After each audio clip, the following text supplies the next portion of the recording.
Hey guys, check it out. This is the new Lexus LX 600. In other words, the new Land Cruiser, because we're not getting the Land Cruiser. And here I am about to take this vehicle off-road up this pretty steep course. Now, you might be asking yourself, how many people are actually going to take, in this case, the $100,000 F-Sport off-road? And the answer is, well, I'm sure somebody will. So let's watch this vehicle climb this course, and then we'll go and jump in our car and do the exact same thing. And I'll show you all the off-road goodies that this vehicle has. So I'm here in Santa Fe, New Mexico, and Lexus flew me out here. Oh, that's a mud flap. To actually test drive this car. And as you know, when a manufacturer sets up an off-road course, they're probably not going to do something that the car can't do. But then again, this is a very expensive and very luxurious new LX. Now, for those of you who don't know, the LX, of course, shares a platform in the rest of the world with the Toyota Land Cruiser. But we're no longer getting the Land Cruiser, unfortunately.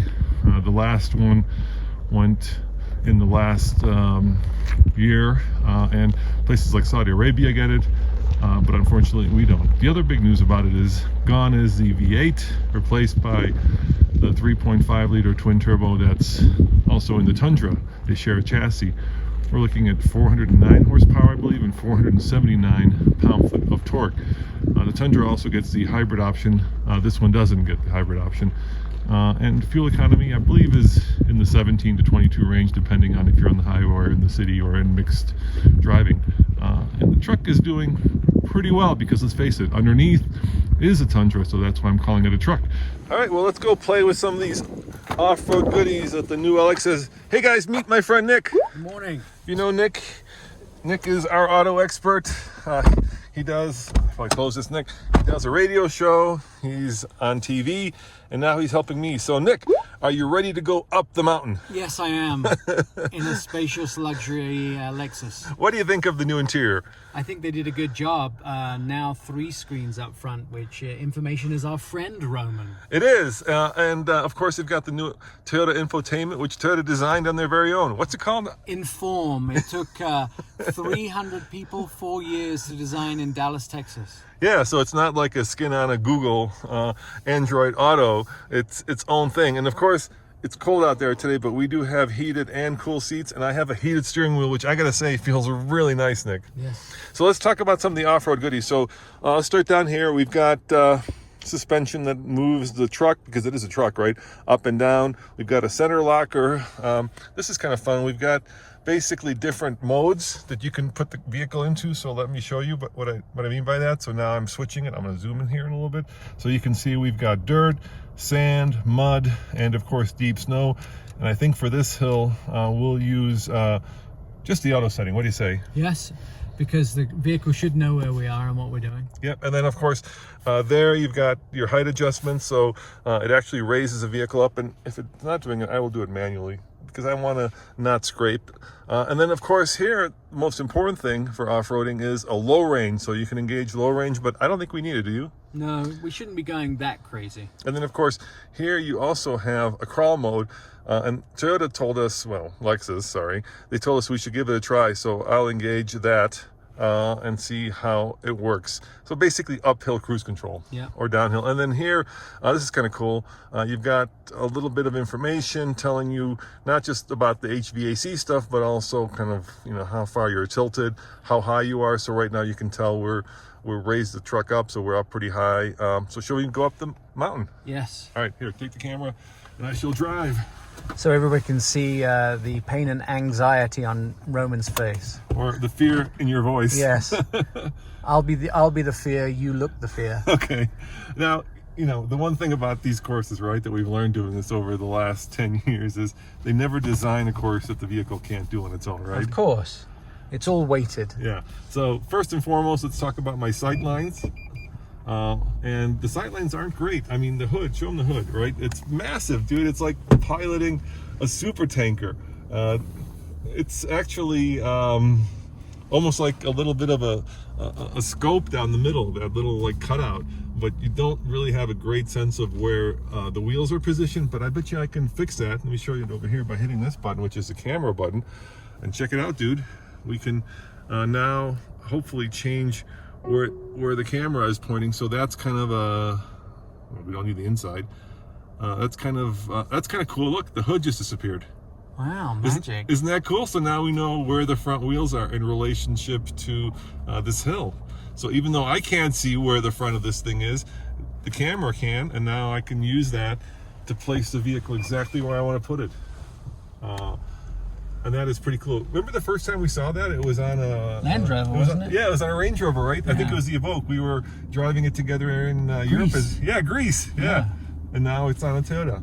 And then of course over here you also have your side view, so there's cameras in their side view mirrors. So you know, if we were on a shelf road, you wouldn't go like Black Bear Pass, you wouldn't go flying over the pass. And I gotta tell you, 479 pound-foot of torque is doing a really good job in motivating this big truck up this mountain. Now of course we're rolling on 22s, which is not grand, Nick, off-road, but you can get 20s as an option. You know, the problem of course is, for all of you non-off-roaders, is the bigger the wheel, the smaller the sidewall, and you want as much sidewall as possible when off-roading, because that gives you the ability to have a cushy ride. Plus most off-road tires are small wheels and big sidewall. But you know, for these all-season tires that we have, this truck is now putting a foot wrong. And I haven't even engaged low range, Nick. Wow. So what do you feel? Do you feel confident? Do you Yeah, feel I mean, like I don't feel a lot. Yeah? Lexus have numbed everything. I feel like it's the Novocaine ride. It's very quiet in here. So I actually think it's really good off-road. I'm really surprised. I love the cameras. You know, I love the fact that it's got real buttons that actually do things. I love the fact that, like right now, look, my foot is off the accelerator, and we're using crawl control, like I said, the kind of like off-road crawl control, and the truck is doing everything on its own.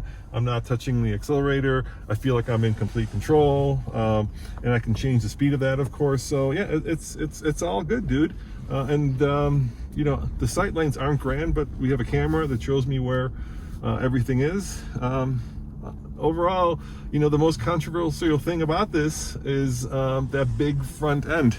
I'll kind of go around this turn, and then I'll pull over and I'll show you the big spindle grille on this, which in the other video, at least, people have said was too big. What do you think? What do you like? Do you like the styling, or do you think I think the styling's way better than the previous versions of the vehicle, but off-roading for this vehicle is just less than 0.1% will probably take this vehicle off-road. They just want to know it can do what we're doing right now. Yeah, the truth is, you're going to be picking up your kids from school, or you're going to be mounting a curb on Rodeo Drive. That's as much off-roading as you're going to do. Yeah, we were talking about this. I mean, if you're going to pay this one $105,000, I know that number, Nick. Right. This one, as tested, $105,000. Yeah.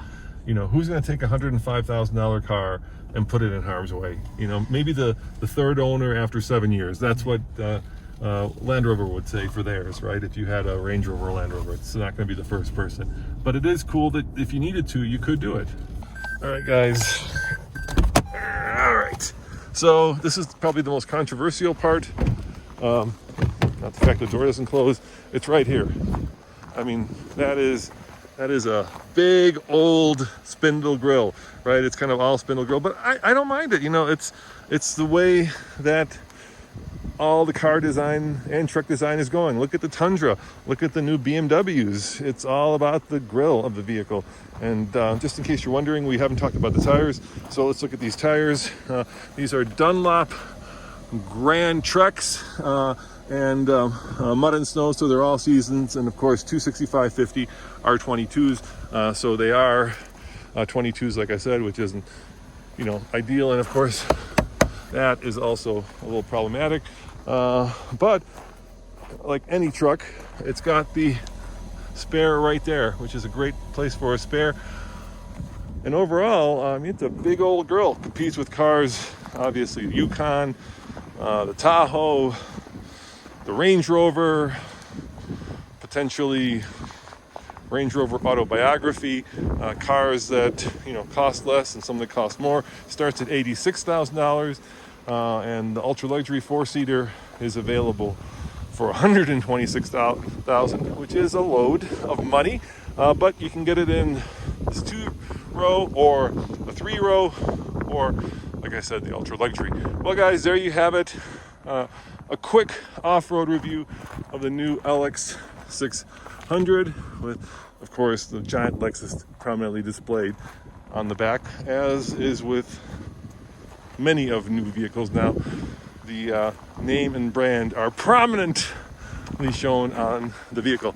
Once again, this is Roman saying thanks for watching, and remember, check out TFL Off-Road for more news, views, and in this case, impromptu off-road reviews. See you guys next time. Ciao.